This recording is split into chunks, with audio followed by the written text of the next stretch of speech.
Muito bom dia, amados irmãos. É uma alegria nós estarmos juntos novamente, continuarmos juntos nessa manhã estudando a palavra de Deus, agora no nosso momento da Escola Bíblica Dominical. Nós vamos refletir hoje sobre o tema Herdeiros da Promessa e vamos nos basear em Gálatas, no capítulo 3, do versículo 15 ao versículo 29. Vamos orar? Senhor nosso Deus, nós te pedimos, ó Pai, abre as nossas mentes, Senhor, permita, ó Deus, que nós possamos compreender a Tua palavra de forma clara, Senhor, que nós possamos praticar, que nós possamos permitir que o Espírito Santo, Senhor, nos mude, nos mova a cada dia, Senhor, na direção de agradar, Senhor, a Tua vontade, cumprir a Tua vontade nas nossas vidas. Nós te pedimos, ó Pai, por tudo agradecidos, em nome de Jesus Cristo. Amém. Nessa passagem, o contexto dessa passagem, Paulo está deixando de forma bem clara a relação da lei de Moisés e da promessa que Deus fez a Abraão. Nós vamos ver na aula de hoje que a nossa justificação, ela se dá pela fé. E não tem como nós conseguirmos a justificação, a salvação através da observância. Não houve como no passado e por isso Deus agiu dessa forma. Isso é interessante, particularmente nos dias de hoje, porque nós vemos muitas igrejas ditas até cristãs discutindo e se atendo a questões que práticas judaizantes e práticas como se eu agir de determinada forma, Deus me abençoará, né? Tirando de Deus a graça, tirando de Jesus Cristo a sua obra salvadora, redentora por nós. Então nós vamos ver que, de forma muito clara, lá em Gênesis, no capítulo 22, no versículo 15 ao versículo 18, Gênesis 22, versículo 15, nos diz assim: Então o anjo do Senhor bradou a Abraão pela segunda vez desde o céu. Por mim mesmo jurei, diz o Senhor, porque fizeste isso e não me negaste teu filho, teu único filho, que com certeza te abençoarei e multiplicarei grandemente a tua descendência, como as estrelas do céu e como a areia na praia do mar. E a tua descendência dominará a cidade dos seus inimigos. E todas as nações da terra serão abençoadas por meio da tua descendência, pois obedeceste a minha voz. Então aqui nós vemos o pacto, a aliança que Deus faz com Abraão. Esse pacto, ele mostra que Deus está deixando claro de forma testamentada, né? Algo que não se muda, não pode ser mudado nem pelo beneficiário do testamento e nem pela outra parte, porque Deus não muda, né? Uma herança. Essa herança de Abraão ao seu descendente, que nós vamos ver que esse descendente é Cristo, né? O descendente de Abraão. Que herança é essa? Essa herança já é a previsão de Deus, Deus mostrando que o homem seria salvo através de Cristo, né? Ele já está, a palavra de Deus já aqui já está pré-anunciando o evangelho. Embora tão distante ainda do tempo do evangelho, Deus está mostrando a Abraão que pela fé, que seria para nós, né, seria mais tarde a fé em Jesus Cristo, mas aqui pela fé de Abraão na palavra de Deus, né, no cumprimento na ação que essa fé produz, assim como Abraão foi abençoado, o seu descendente seria abençoado, e através dele todas as nações da terra. Esse é o pacto, então, já firmando, Deus firmando o pacto da salvação em Cristo Jesus. Esse pacto da salvação, ele se dá pelo princípio da graça de Deus e da fé do homem nessa graça de Deus. Esse pacto de Deus, ele é a herança que nós temos de Deus em Cristo Jesus. E essa herança, ela se dá de forma completamente benevolente da parte de Deus. Não depende da nossa atitude, não poderia depender, porque nós em nada conseguiríamos de fato eficácia, né, nessa dependência. Então Deus mostra que é pelo favor dele, é como uma herança, como o testamento que ele está deixando, garantindo que através da fé nós teremos a justificação, as bênçãos concedidas por Deus. Portanto, a salvação eterna, ela se dá não pela cooperação, pela parte ou por algo que eu possa fazer, mas simplesmente porque Deus assim quis e Deus agiu a nosso favor através do seu herdeiro, Jesus Cristo, chegando a nós. E a nós compete apenas o ter fé, o ato de crer plenamente na obra de Deus. 430 anos depois de Deus ter feito esta aliança, esse pacto, né, com Abraão, Deus vai a Moisés e dá a lei. Essa lei, ela não alterou em nada o pacto que Deus tinha feito com Abraão. Em nenhum momento a lei revoga ou a lei sequer altera o contorno do pacto que Deus tinha feito com Abraão. Então, para que serve a lei? Porque 430 anos depois de Deus ter feito esse pacto com Abraão, ter anunciado, na verdade, que Cristo viria e que ele seria, né, o descendente e através dele nós teríamos a herança, por que que Deus dá a lei a Moisés? O próprio apóstolo aqui, Paulo, faz essa pergunta e também nos dá a resposta.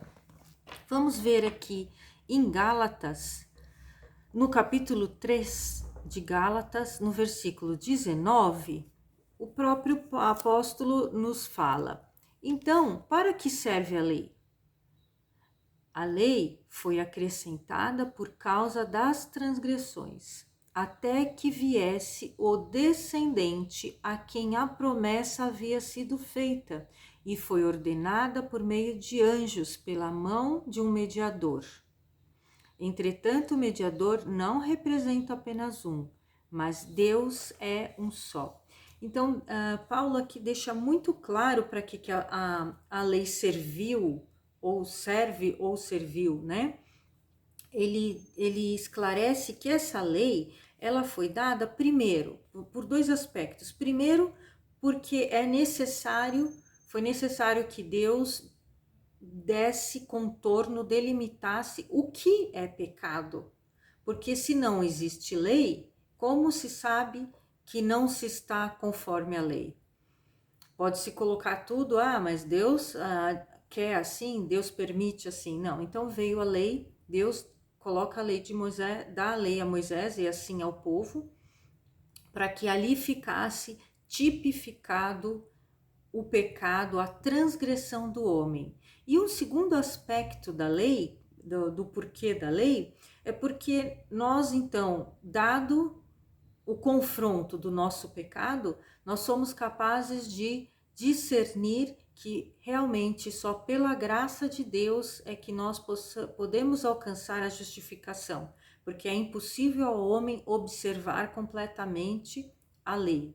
Então, dessa forma, fica muito claro que é através da graça que Deus nos resgata.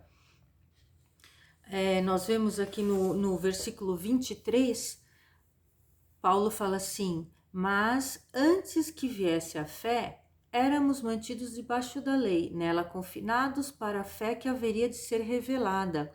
Desse modo, a lei se tornou nosso guia para nos conduzir a Cristo, a fim de que pela fé fôssemos justificados. Então, a lei serviu para nos guiar, serviu para guiar o povo até que o próprio Cristo viesse cumprir essa lei e nós pudéssemos então, pela fé, sermos justificados. Mas, tendo chegado, no versículo 25, mas tendo chegado à fé, já não estamos sujeitos a esse guia, pois todos sois filhos de Deus pela fé em Cristo Jesus. Então, Paulo está mostrando que agora que nós temos o cumprimento da promessa que Deus fez a Abraão, na pessoa de Jesus Cristo, no seu herdeiro, né, no seu descendente, nós precisamos apenas exercitar, ter fé nessa obra de Jesus Cristo. Nós não temos mais, nós não tínhamos, o povo não teve como, através da observância da lei, ser justificado, assim como nós não temos. Então, através da fé em Cristo Jesus, é que nós, então, temos a garantia dessa herança. Mas como que nós, hoje, crentes, temos essa garantia? Como que nós temos essa certeza? Como eu posso falar? Eu sei que eu sou parte desta herança. Aqui no versículo 26, como eu acabei de ler, todos sois filhos de Deus pela fé em Cristo Jesus. Porque todos vós que em Cristo fostes batizados, vos revestistes de Cristo. Não há judeu nem grego, não há escravo nem livre, não há homem nem mulher, porque todos vós sois um em Cristo Jesus.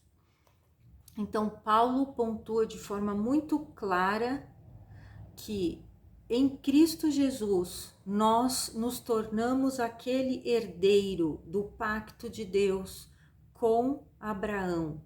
Então, através do descendente de Abraão, que é Jesus Cristo, nós, como nós lemos lá em Gênesis, todas as nações da terra serão benditas. Todos aqueles que crerem no descendente de Abraão serão benditas diante de Deus. Então, essa é a garantia de que nós, através da fé, fazemos parte da herança. Nós somos o alvo, né, desse pacto que Deus lá atrás fez com Abraão.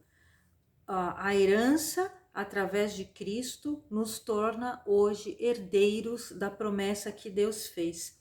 Em Romanos, no livro de Romanos, no capítulo 8, o versículo 17 nos diz: e se nós somos filhos, logo somos herdeiros também, herdeiros de Deus e co-herdeiros de Cristo. E essa é a maravilhosa herança que nós temos em Cristo Jesus, a herança, aquela prometida a Abraão, que confere a nós hoje tudo o que Cristo tem e o que ele é. A palavra nos diz aqui em Romanos 8,17, co-herdeiros de Cristo. Então, em Cristo nós também somos adotados, nós somos justificados, nós somos feitos filhos. Essa é, então, a grande bênção que nós temos. E que maravilha, né? Nós podemos pensar como diz o hino, maravilhosa graça, como é maravilhoso nós vermos que, apesar de nós não conseguirmos observar a lei, de nós não conseguirmos sermos santos, através de Cristo Jesus, Deus nos torna santos e dessa forma aptos a estar perante Ele e na eternidade com Ele, né? Diante dele na eternidade. Amém, irmãos? Essa é então uma breve meditação que eu creio muito oportuno, porque nós estamos nos dias que acabamos de passar o Natal, acabamos de lembrar, né, o nascimento de Jesus Cristo. E com esse nascimento, com a vida de Cristo, que cumpriu a lei, o único que conseguiu, que foi por ser ele mesmo Deus, capaz de cumprir a lei, mas se deu por nós. Então, nós dessa forma também podermos ter a garantia, a certeza de que essa herança prometida a Abraão é nossa. E dessa forma, nós todos, não apenas os judeus, mas todas as nações da terra somos benditos por Deus. Amém, irmãos? Que Deus nos abençoe, que continue falando aos nossos corações e que essa certeza, essa fé que é inabalável, nós a pratiquemos no nosso dia a dia. Quando as dificuldades vêm, quando as incertezas muitas vezes nos chegam, que a nossa mente tenha de forma muito clara que nós somos, através de Cristo, herdeiros da graça e da bondade de Deus para conosco e temos garantida a nossa vida eterna. Amém, irmãos. Deus abençoe a cada um.